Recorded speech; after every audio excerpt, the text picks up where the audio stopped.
Bienvenido, bienvenida al estudio de la lección de la Escuela Sabática con la Voz de la Esperanza. Nos place saludarte por este medio, sea a través de la televisión, YouTube o Facebook o por audio. Oramos para que Dios derrame sus abundantes bendiciones sobre ti y los tuyos. Estaremos repasando la lección número 12 para el 19 de marzo de 2022. Se titula Recibir un reino inconmovible. Para dar inicio al estudio de esta semana, vamos a hacerlo como siempre solemos hacer. Vamos a pedir sabiduría a nuestro Padre Celestial. Amén. Oremos. Padre que moras en las alturas de los cielos, agradecidos estamos que estamos de vuelta con nuestros amigos, amigas, que vamos a estudiar juntos y compenetrarnos en las verdades que tú tienes para nosotros esta semana. Bendícenos, que todo lo que digamos y hagamos sea para honra y gloria tuya. En el nombre de Cristo Jesús. Amén. Amén. Comenzamos leyendo el texto de esta semana en Hebreos, capítulo 12, versículo 28. Así que, recibiendo nosotros un reino inconmovible, tengamos gratitud y mediante ella sirvamos a Dios, agradándole con temor y reverencia.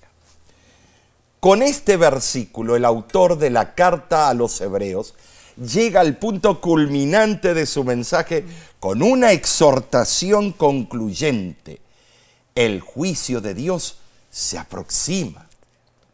Traerá destrucción a sus enemigos y al mismo tiempo vindicación y su reino a su pueblo. Claro que sí. Vemos que el libro de Daniel, capítulo 7, versículo 18, implica que Dios compartirá su reino. Y dice: después recibirán el reino los santos del Altísimo y poseerán el reino hasta el siglo eternamente y para siempre. Todos los reyes y gobiernos terrenales desaparecerán, pero el reino del Altísimo es perpetuo. Amén, gloria a Dios.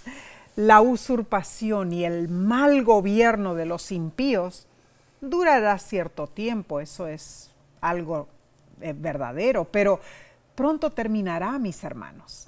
Entonces, esta tierra será devuelta a su dueño legítimo y él la compartirá con los santos, los que durante mucho tiempo han estado en la pobreza, sí, y han sido menospreciados por los hombres poderosos de esta tierra.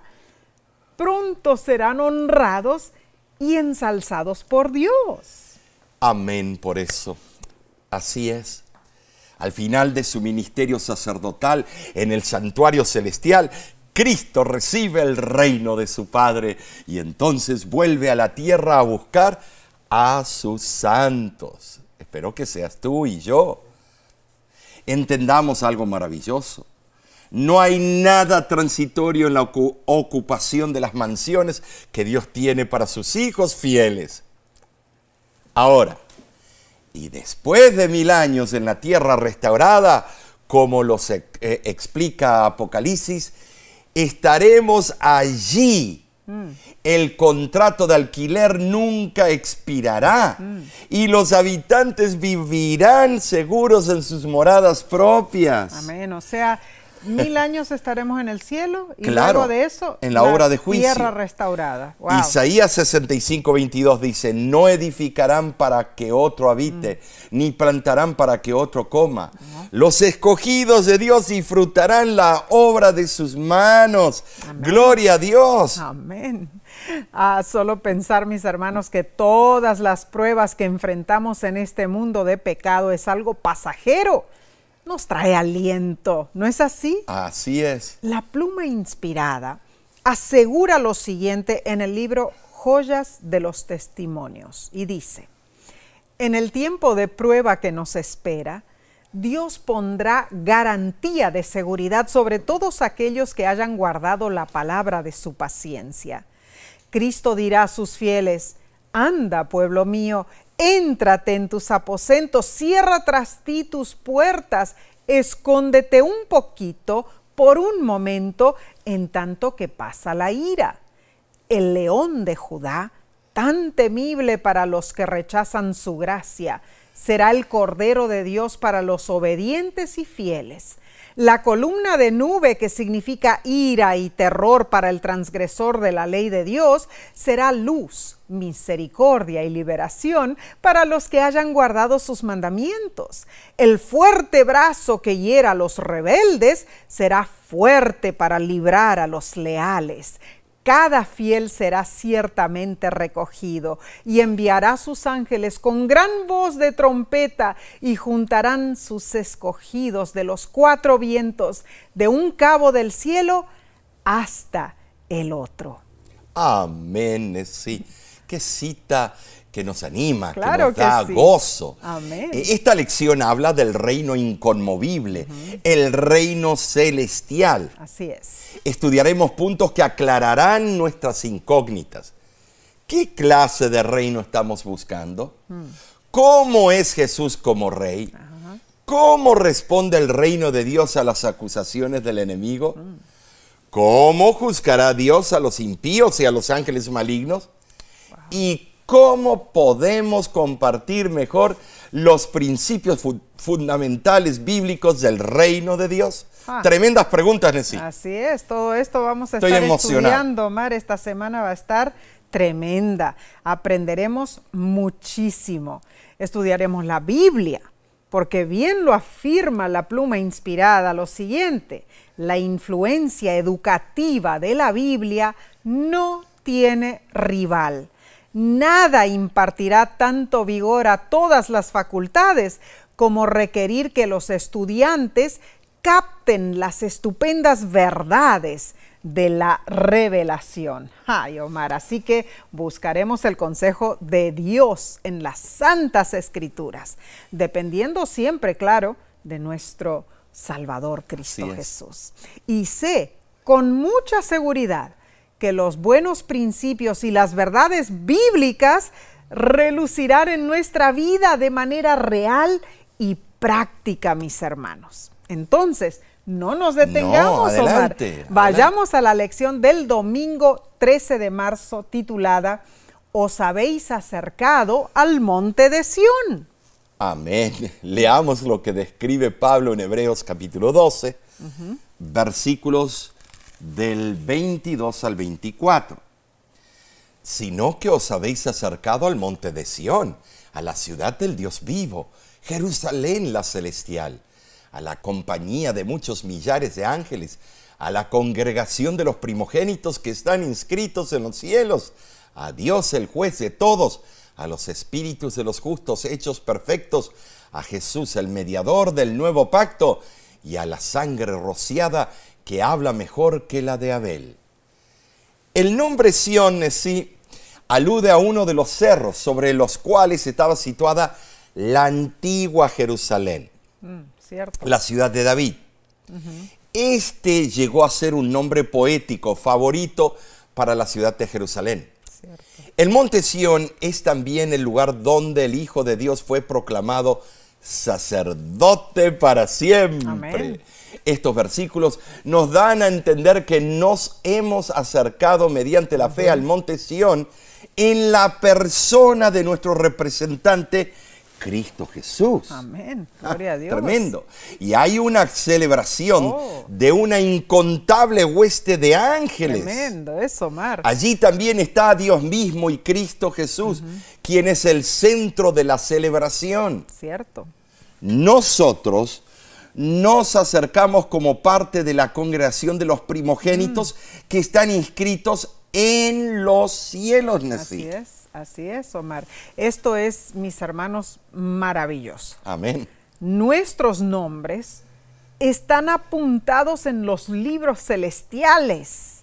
Allí está registrado el pueblo profeso de Dios. ¡Qué privilegio! Daniel 12:1, Malaquías 3:16, Lucas 10:20 y Apocalipsis 17:8 son algunos de los textos bíblicos que corroboran la existencia del libro de la vida.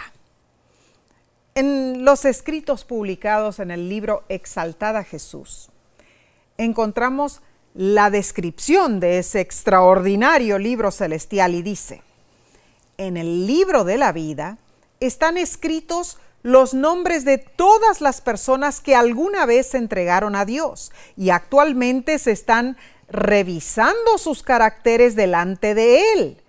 Los ángeles de Dios pesan su valía moral, observan el desarrollo del carácter de los que viven actualmente para ver si sus nombres pueden ser mantenidos en el libro de la vida. ¿Qué nombres no serán borrados del libro de la vida? Únicamente los nombres de las personas que hayan amado a Dios con todas las facultades de su ser y a sus prójimos como a sí mismos. Allí está mi nombre, allí está tu nombre. Que Dios nos ayude a que no seamos borrados de ese maravilloso libro, porque el que lo borra eres tú. Él jamás quiere borrarlo. Ahora dice el versículo que leímos que somos los primogénitos. Esto se refiere al hecho de que compartimos la herencia del primogénito por excelencia, Cristo Jesús. O sea, no venimos a esta celebración como huéspedes invitados, sino como ciudadanos del reino celestial. Ahora, esa reunión festiva en el cielo celebra la toma de posesión del gobierno real de Jesús, de su ministerio sacerdotal y la instauración del nuevo pacto. En Hebreos, el monte Sión es el lugar donde ocurren todos estos acontecimientos, además de ser donde se lleva a cabo la ceremonia de la investidura de Jesús como Rey soberano. Amén. No es un lugar de terror, no, sino de reunión festiva. Porque allí nosotros, los creyentes fieles, tendremos acceso a Dios. Amén. Maravilloso es el plan de Dios. Gloria a Dios por eso. Entonces, hermanos, nos acercamos con fe a ese monte Sión. Así es. Pues es la base de nuestra gozosa confianza en Jesús, el mediador del nuevo pacto, nuestro Salvador, nuestro Redentor.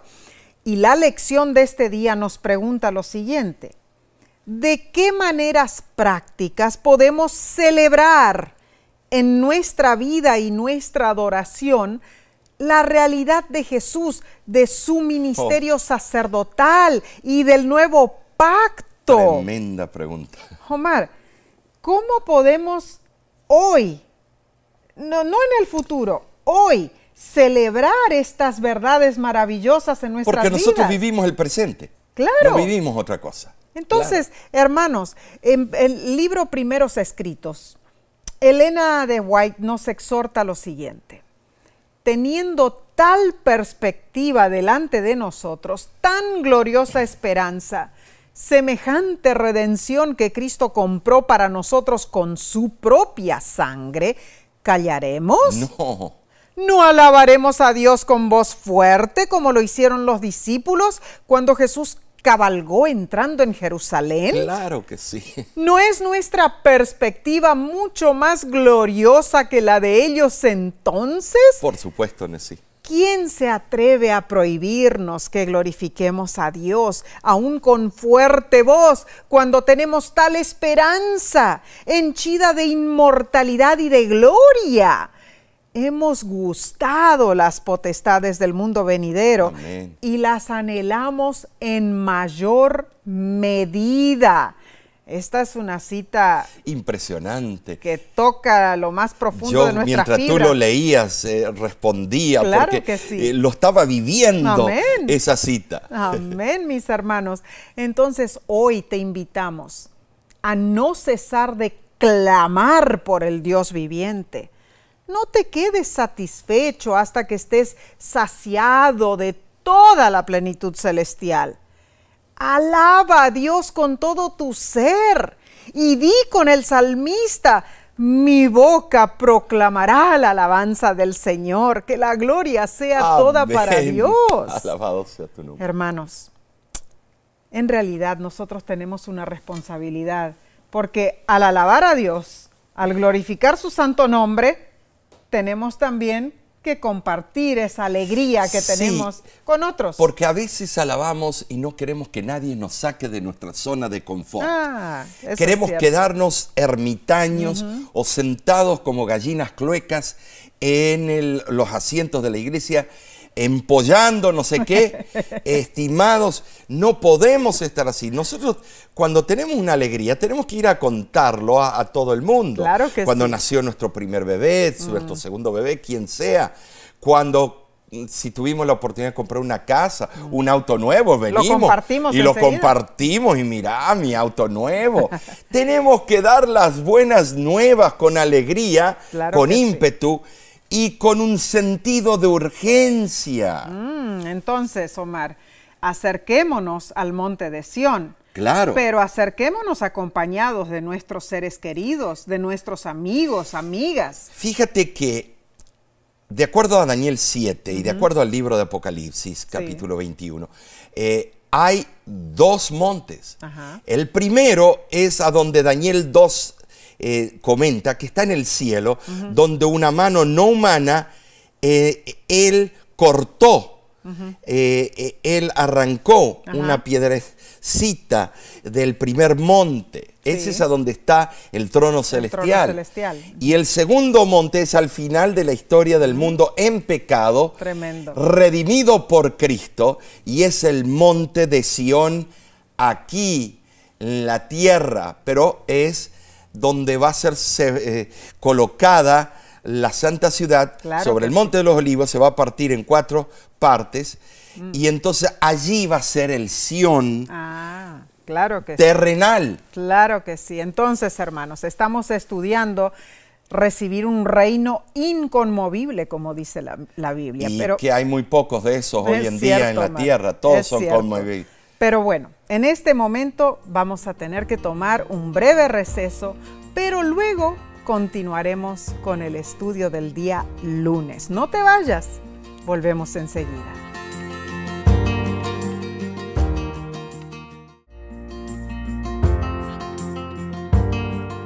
Alabado sea Dios por regalarnos esta oportunidad para estudiar la Biblia junto contigo. Gracias por acompañarnos. Pasemos a la lección del lunes 14 de marzo, titulada ¿Os habéis acercado a Dios, el juez de todos? La verdad que ese título es temible. Pero Hebreos capítulo 12, versículo 23, presenta a Dios como juez, pero no un juez cruel. ¿Pero cómo? Si se trata de una celebración celestial. Bueno, ¿cómo va a haber un juicio en una celebración celestial? Bueno, porque los que han alcanzado la victoria ya están allá. Es nada más vindicar todos los procesos del juicio. En Daniel 7:10 se describe a Dios en esa instancia como un venerable anciano y dice: de su presencia brotaba un torrente de fuego. Miles y millares le servían, centenares de miles lo atendían. Al iniciarse el juicio, los libros fueron abiertos. ¡Qué tremendo panorama! Dios presentó su ley en el Sinaí, Nesí. En el monte de Sión él aparece como juez de todos, con su código penal. ¿Para qué? Para juzgar por la ley que proclamó desde el Sinaí. Cierto. Daniel 7:9 lo detalla aún más. Dice así: estuve mirando hasta que fueron puestos tronos, y se sentó un anciano de días, cuyo vestido era blanco como la nieve y el pelo de su cabeza como lana limpia. Su trono llama de fuego, y las ruedas del mismo fuego ardiente. Tremendo eso. Esta es una representación fidedigna del gran juicio final que determinará el destino de los hombres de todas las naciones. Nota que el anciano de días, ¿sí?, es el Padre Celestial. Algo impresionante. Pero es un trono duplo. Eso es muy interesante, Omar. Exacto. Tremenda forma de describirlo del profeta Daniel. Y mis hermanos, eso es, como él lo explicó, Daniel solo vio una representación de la deidad, mis hermanos. No sabemos hasta qué punto esa representación refleja la realidad. En visión, la forma que asumió la deidad atañe al propósito didáctico de la misma visión. En el Nuevo Testamento, en una visión del segundo advenimiento, el apóstol Juan vio a Jesús sentado sobre un caballo blanco, vestido de una ropa teñida en sangre y una espada que salía de su boca. Eso lo explica Apocalipsis 19 del 11 al 15. Interesante, sí, porque son todas figuras. Sí, bueno. Se han hecho tantos corridos para el caballo blanco. ¿Por qué? Claro. Porque es real, es victoria. Bueno, como él lo describe allí, Juan en Apocalipsis lo describe, nosotros en realidad cuando nuestro Salvador regrese a esta tierra, quizá no esperemos verlo así. En un caballo, ¿no? Armado con espada y a caballo, ¿no es cierto? Bueno. No sabemos. Sin embargo, cada uno de estos elementos, mis hermanos, tiene un valor didáctico para enseñar. En la visión de Daniel, vemos en las vestimentas blancas un símbolo de pureza. En los cabellos blancos, un signo de antigüedad. Que siempre existió. Claro. Sin embargo, mis hermanos, ir más allá del simbolismo y hacer especulaciones sobre la apariencia de aquel que habita en luz inaccesible, según dice Primera de Timoteo 6:16, es entrar en el terreno de una teorización prohibida. Tengamos mucho cuidado. Y luz inaccesible, es interesante que en sí está diciendo en el original energía inaccesible. Wow, tremendo, o sea, el Omar. centro de donde salió toda la energía para crear. Debemos tener respeto a Dios.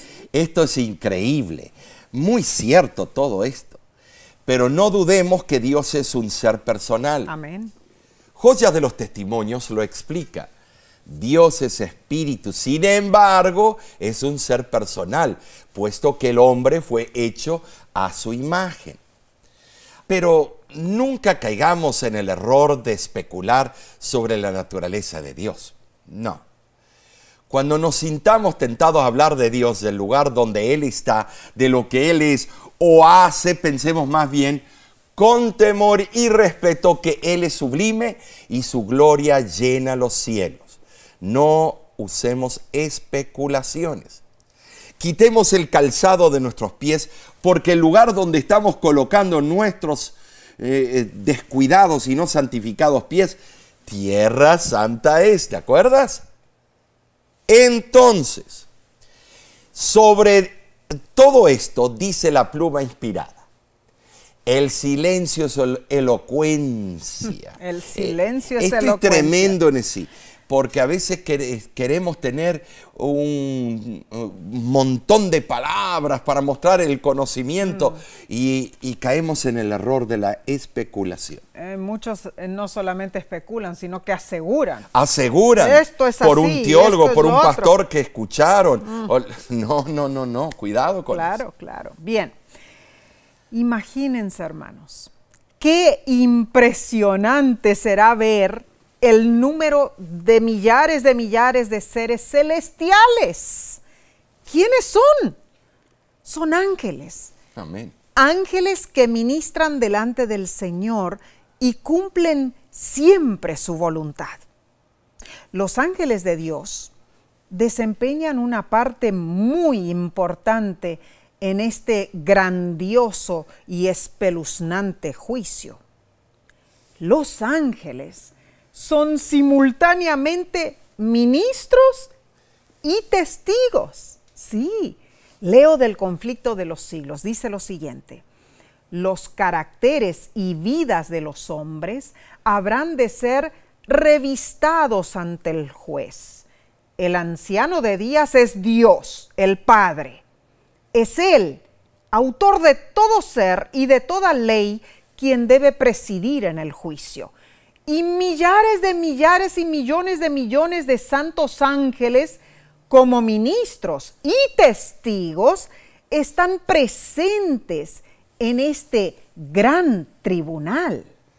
El profeta Daniel describe en forma panorámica el juicio investigador y ejecutivo. Menciona que los libros fueron abiertos. Ahora, en primer lugar, el libro de la vida, donde se registran los nombres de aquellos que se aceptaron a Dios, es el primer libro. Segundo, el libro de las memorias, un registro de todas las buenas obras de los santos. Número 3, el libro donde se registran los pecados. Esto es interesante, estimados, porque en una visión de la fase ejecutiva del juicio, al final de los 1000 años, se hace esta otra clasificación. Número 1, el libro de la vida que registra las buenas obras de los santos. Número 2, el libro de la muerte que consigna las malas obras de los impenitentes. Y número 3, el libro de los estatutos, o sea, la Biblia, según cuyas normas los hombres son juzgados. En realidad, la explicación de los 3 libros, sea como fuere, hermanos, ese juicio tendrá atención universal. Omar, lo que será eso en realidad. Oh, impresionante. Todo el universo allí prestando atención específica a lo que está sucediendo. Y la reverencia. Sí, claro. Y Jesús estará en el centro de la escena, hermanos. Claro, como el Hijo del Hombre, Amén. Quien fue coronado de gloria y de honra. Amén. Jesús ha llevado a los creyentes a Sión, la Jerusalén celestial, mediante los beneficios del nuevo pacto, donde se les promete que recibirán un reino, Hebreos 12:28. Este juicio es muy buena noticia para nosotros, porque es un juicio que dictamina a nuestro favor, nos reivindica, es un juicio que derrota para siempre al adversario, al dragón. ¡Qué extraordinario será ese momento!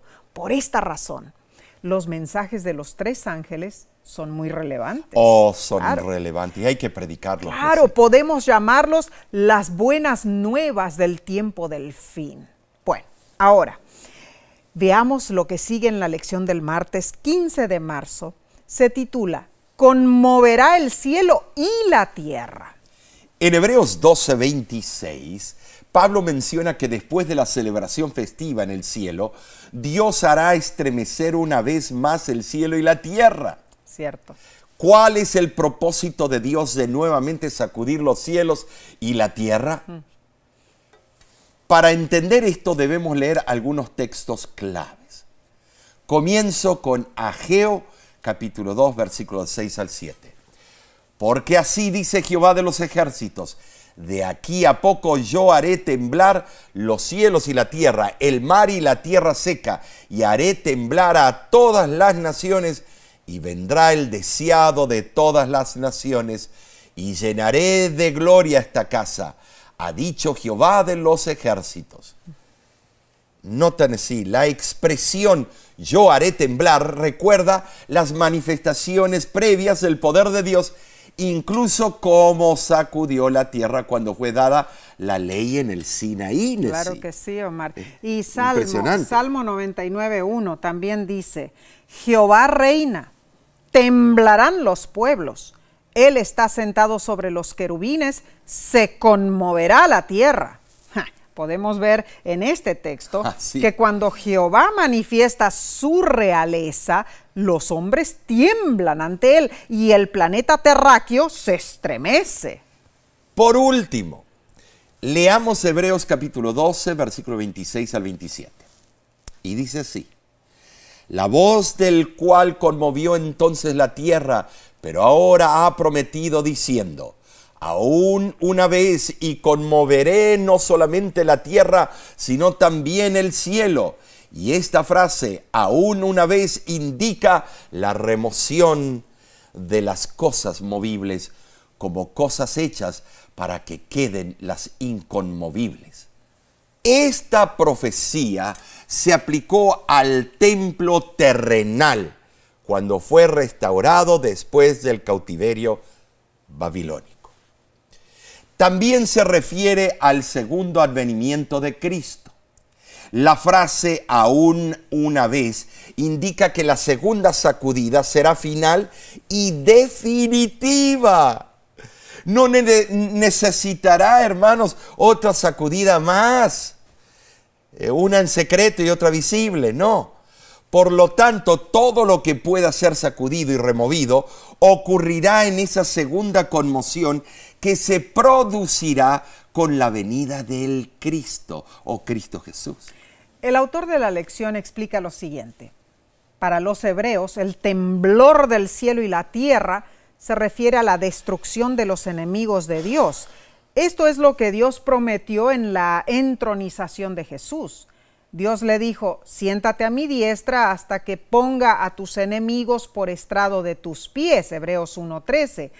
Por lo tanto, Jesús ha derrotado al enemigo y fue entronizado, pero los enemigos aún no han sido destruidos.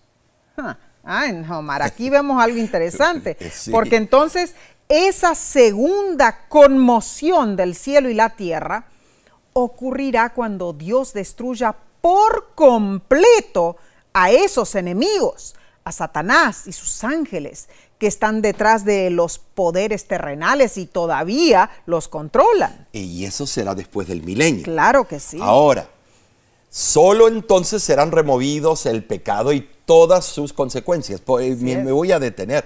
Por eso dice que cuando baja la Santa Jerusalén, que ya no habrá más lágrimas. Quiere decir que durante esos 1000 años que estamos revisando todos los hechos y los pecados de aquellos que no llegaron al cielo, vamos a llorar, porque no lo vamos a ver ahí. Terminará este mundo y todo lo que hay en él en ese momento. Claro que sí. Pablo alude al hecho de que así como Dios en el principio llamó a la existencia a los cielos y la tierra mediante su palabra, así también hablará otra vez para hacer desaparecer todo lo movible. Ahora, cuando la voz de Dios sacuda de nuevo los cielos y la tierra, solo permanecerá lo que es recto, puro y verdadero. Cuenta la historia que cierta vez el Consejo Inglés de Higiene Industrial llevó a cabo el siguiente experimento. Un psicólogo empleado del Consejo visitó algunas empresas comerciales, industriales y bancarias, diciendo a los empleados uno por uno: el jefe quiere hablar con usted. Esas sencillas palabras, el jefe quiere hablar con usted, llenaron de inquietante preocupación a cuantos la oyeron. Algunos palidecieron y se preguntaron: ¿qué habrá pasado? ¿Qué me querrá decir el jefe? ¿Habrá alguna acusación contra mí? ¿Será para decirme que me van a dejar cesante? Si el solo aviso de que el jefe quería hablar con ellos llenó a aquellos obreros ingleses de angustiosa inquietud, ¿qué será cuando los ángeles suenen las trompetas del juicio para llamar a los pecadores a comparecer ante Dios? Mis hermanos, pero ese terror solo abrumará a los impíos. La promesa de que un día se hará justicia y que el mal será destruido es una promesa muy esperanzadora para todos nosotros, especialmente para aquellos fieles hijos de Dios que han sufrido directamente en manos del mal. Omar, en ese día de destrucción, en realidad, destrucción total. Sí. Solo sobrevivirán las cosas inconmovibles, es decir, lo justo. Bueno, los justos, los que confían en Dios. Así es. Así que no debemos temer, porque nuestro galardón es de victoria. Nuestro galardón es seguro en Cristo Jesús. Muchos dicen, ay, cuando llegue ese juicio, ¿qué va a pasar? Cuando se estremezca la tierra, cuando Dios conmueva toda la tierra. ¿Y por qué no nos preocupamos del presente, de estar listos, preparados, ahora, acatarnos, leer la Biblia, prepararnos, saber más? Claro. Los marcadores del tiempo. Es que queremos hacerlo todo de último lugar. Eso todo es lo que sucede. En el último momento. Y Dios que nos acepte. Pero del resto de la vida vivir la dolce vita. Mis hermanos, debemos prepararnos ahora, hoy, para ser parte de ese reino inconmovible que explica el apóstol Pablo en el libro a los Hebreos. Amén. Este estudio está realmente impresionante, tremendo. Continuaremos entonces estudiando después de unos momentos de descanso. Volvemos enseguida, no te vayas.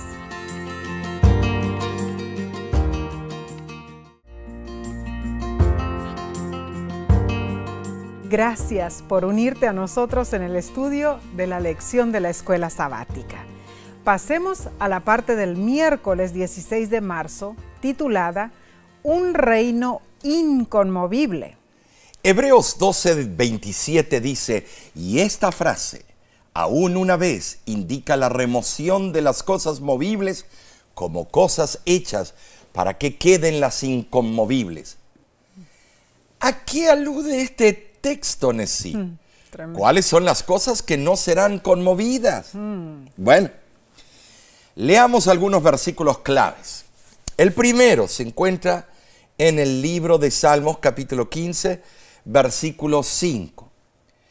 Insinúa la honestidad de los cristianos y dice, quien su dinero no dio a usura, ni contra el inocente admitió cohecho. El que hace estas cosas no resbalará jamás. ¿Saben decir? La honestidad no será conmovida. De ninguna manera. Eso es relevante, una palabra que debe quedar en nuestra mente. Claro. Salmos 16:8 dice que si tenemos a Jehová siempre delante nuestro, no seremos conmovidos, Nesí. Muy importante. Asimismo, Salmo 21:7 asegura que el que confía en Jehová no será conmovido. Y Salmo 62:2 afirma el triunfo de la fe. Así es. Y dice, Él solamente es mi roca y mi salvación es mi refugio, no resbalaré mucho.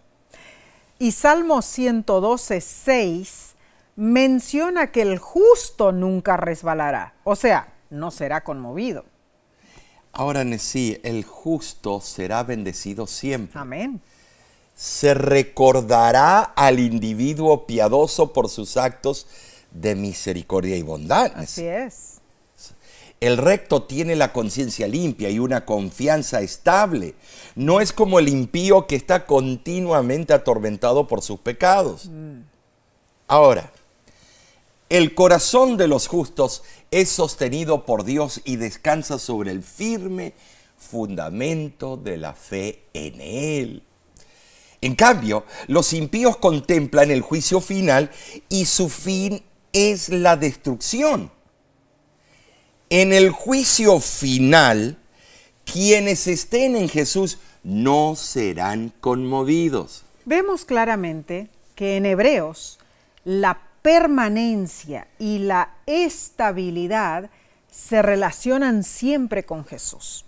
Hebreos 12:28 afirma que recibiremos un reino inconmovible. Esta es una referencia a Daniel 7:18, que dice que los santos poseerán el reino eternamente y para siempre.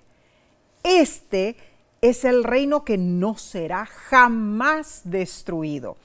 Este reino pertenece a Cristo y Él lo compartirá con nosotros, los santos, los redimidos. Apocalipsis, capítulo 20, versículo 4, dice que juzgaremos con Él. Así es. A los poderes malignos que nos persiguieron. Tremendo. Tremendo. Queremos ser parte de los justos, Amén. ¿no es cierto?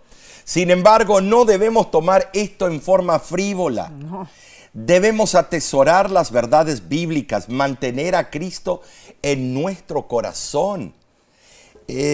Saben decir, la autora inspirada comenta en el libro El Camino a Cristo lo siguiente. Hay quienes profesan servir a Dios a la vez que confían en sus propios esfuerzos para obedecer su ley, desarrollar un carácter recto y asegurarse la salvación. Sus corazones no son movidos por algún sentimiento profundo del amor de Cristo, sino que procuran cumplir los deberes de la vida cristiana como algo que Dios les exige para ganar el cielo. Una religión tal no tiene valor alguno. Cuando Cristo mora en el corazón, el alma rebosa de tal manera de su amor que se aferra a Él. El amor a Cristo es el móvil de sus acciones. Ah, mis hermanos, seria es nuestra responsabilidad. Y la lección te hace la siguiente pregunta. ¿Cómo te está yendo con el zarandeo actualmente? Claro. Si no te va muy bien, ¿qué decisiones puedes tomar para conseguir ayuda en este tiempo tan importante? Efesios 4, 14 y 15 nos exhorta que ya no seamos niños fluctuantes, llevados por doquiera de todo viento de doctrina, por estratagema de hombres que para engañar emplean con astucia las artimañas del error, sino que siguiendo la verdad en amor, crezcamos en todo en aquel que es la cabeza, esto es, Cristo. Bueno, sí, crecer en Cristo. Ah, muy importante. Esto me hace recordar la historia de la famosa condesa Henrietta Juliana Carolina von Reuling. Desde el año 1756 al año 1782. Ella vivió en la ciudad alemana de Hannover. Allí está su sepulcro. Esa condesa negó vehementemente la existencia de Dios. Así fue. Fue bien terca. Sí. Para indicar su desprecio, ordenó a sus súbditos que cuando muriera se hiciera su tumba de sólida mampostería, cubierta de grandes piedras unidas por grapas de acero. Sobre esa tumba se grabaron las palabras desafiantes: esta tumba estará cerrada por siempre. Resulta que un día una semilla cayó en una de las grietas del sepulcro y comenzó a crecer una pequeña planta. Luego, como si la naturaleza se burlara del orgullo descrito en la tumba de la condesa, la planta creció frondosa en un árbol de abedul. Tremendo. Las raíces penetraron por debajo de los sólidos bloques de piedra. Wow.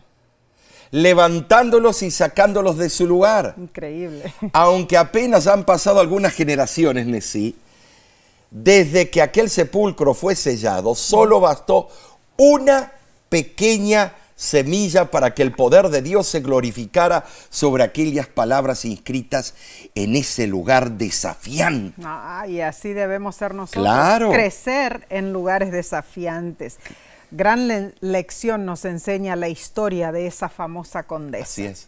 Tener fe en Jesucristo, mis hermanos, significa crecer en Él y confiar fielmente en sus promesas, siendo cristianos honestos y temerosos a Jehová. Al crecer así seremos justos delante del Rey Celestial. Gloria a Dios. Seremos parte de ese reino inconmovible, Así es. el que Él tiene preparado para cada uno de nosotros. Esto es maravilloso, increíble, Omar. Maravilloso. Entonces, pasemos al estudio del día jueves, 17 de marzo. Se titula Tengamos gratitud. Tremendo. Hebreos 12:28 aún añade y dice: así que recibiendo nosotros un reino inconmovible, tengamos gratitud y mediante ella sirvamos a Dios agradándole con temor y reverencia. Ahora en sí, nuestra respuesta apropiada a Dios por sus maravillas es agradecerle en adoración adecuada. Entonces, hagamos la siguiente pregunta. ¿Cómo podemos ofrecer a Dios una adoración aceptable? Bueno, para ello tenemos que irnos a Hebreos capítulo 13. Hebreos capítulo 13, versículo 15 y 16 lo contesta. Así que ofrezcamos siempre a Dios por medio de Él sacrificio de alabanza, es decir, frutos de labios que confiesan su nombre. Y de hacer bien y de la ayuda mutua no os olvidéis, porque de tales sacrificios se agrada a Dios. Esto es muy importante, y leo también del libro El Camino a Cristo, donde dice: el alma puede elevarse hacia el cielo en alas de alabanza. Dios es adorado con cánticos y música en las mansiones celestiales, y al expresar nuestra gratitud nos aproximamos al culto que rinden los habitantes del cielo. En el antiguo Israel se demostraba agradecimiento a Dios a través del sacrificio de animales. Pero lo que le agrada a Dios es la gratitud y la rectitud de los adoradores. Pablo nos insta a adorar a Dios en el santuario celestial, ofreciendo sacrificios de alabanza, acción de gracias y buenas obras. Esa adoración deleita a Dios.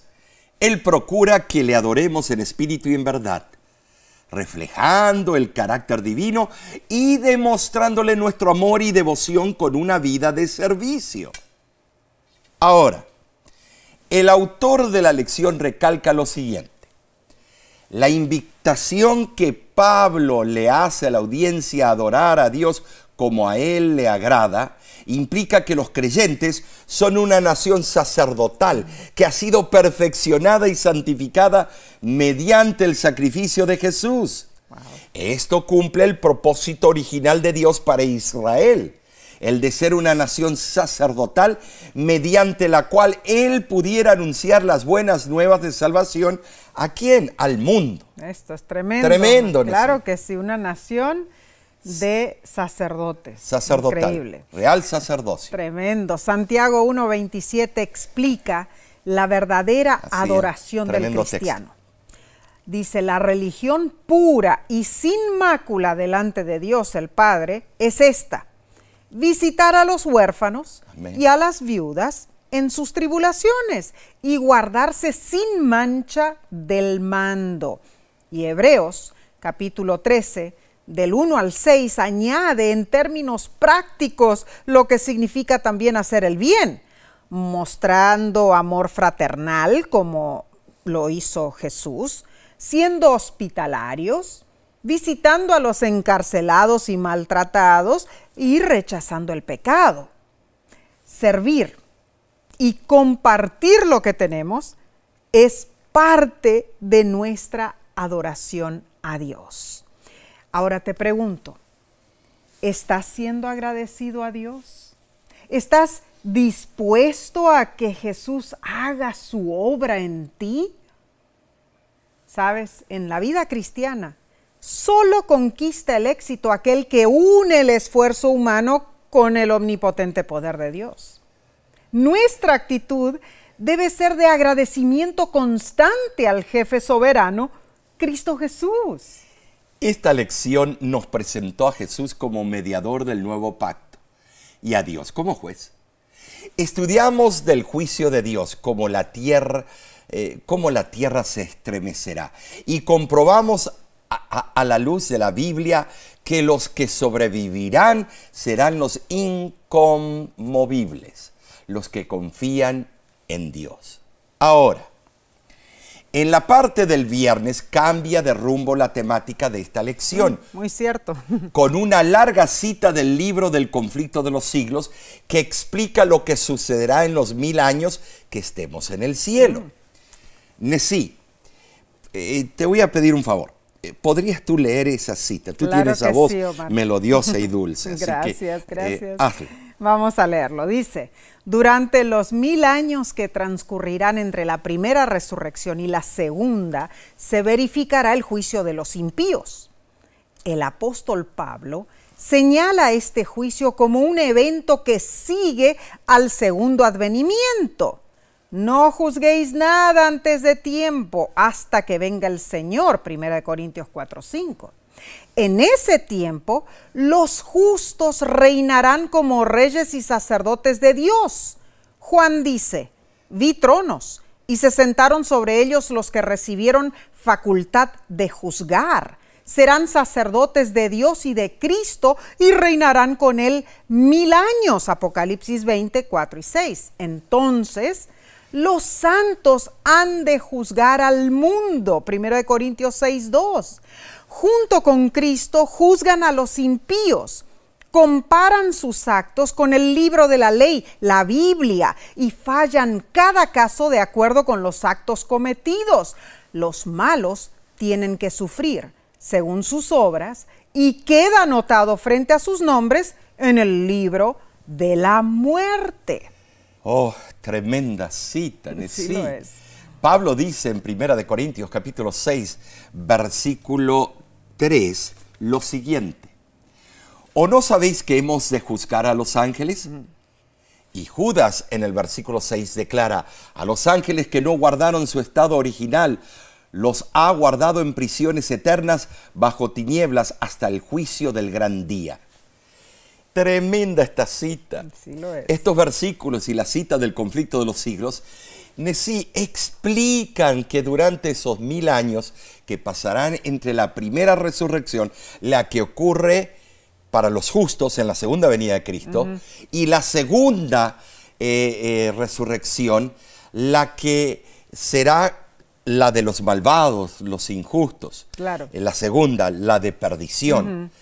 Llevaremos a cabo un juicio en el cielo entre esas dos resurrecciones. Incluso Satanás y los ángeles malos serán juzgados, Nesí. Entonces vamos a recapitular esto un poquito. Ocurre la segunda venida de Cristo, que es cuando ocurre la primera resurrección. Claro, de los justos. Resucitan allí. Sí. Vamos al cielo, estamos 1000 años en el cielo. Y los que murieron, los injustos, que fueron dejados aquí al ras de la tierra.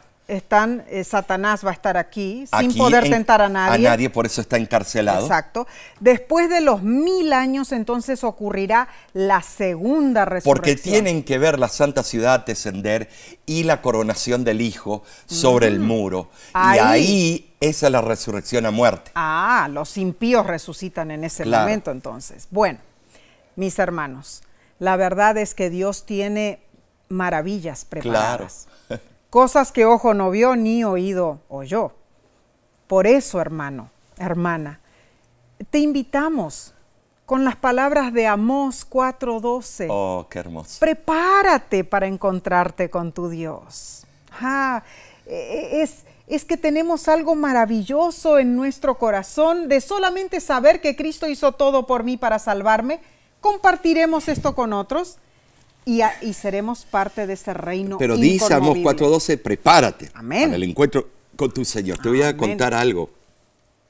Sí, tú sabes que el primer sermón, yo era un jovencito, un chamaco. El primer sermón que mi padre me ayudó a prepararlo era Amós 4:12. Por eso veo ese texto y veo el comienzo de un niño predicando. Predicando delante de una iglesia bastante grande, que era la Spanish Manhattan en Nueva York. Tremendo. Y ese versículo me inspiró, porque mi padre dijo, si te inspira, lo vas a predicar. Ah, qué lindo. Por cuanto prepárate, porque aquí vengo pronto. Claro que sí. Y entonces yo lo prediqué con fuerza, y era nada más un niño, un jovencito. Ahora entiendo por qué te gusta hacer la dedicatoria a la Biblia de los hermanos. Usando Amós 4:12. Exactamente. Sí. Bueno, mis hermanos, esta lección ha estado impresionante, pero aquí no termina. Aún nos queda la última lección del trimestre. Emocionante. Que finalizará en forma espectacular. Oh, sí, con cohetes y todo. Va a ser tremendo. El título de la próxima semana es Permanezca el amor fraternal. Así que únete nuevamente a nosotros para estudiar la Biblia. Amén. Comparte estos repasos con tus amistades y familiares. Claro. Y si no lo has hecho, suscríbete al canal de YouTube de La Voz. también hay sermones de los viernes en vivo, el sábado se vuelve a repetir y tenemos un nuevo segmento que se llama Ayúdame a Entender, que son segmentos que contestan preguntas difíciles. Son cortitos. Cortitos, así que no te preocupes, no te vas a aburrir. Es un panel de 3 personas en el estudio de radio. También tenemos unos dibujitos animados, caricaturas claro con mensajes de salud. Tenemos tanto material nuevo, pero entra, suscríbete. De igual manera, estamos en la página de Facebook. Puedes buscar más información en nuestra página de internet www.lavoz.org. Y de nuestra parte, te decimos hasta pronto. Que Dios te bendiga.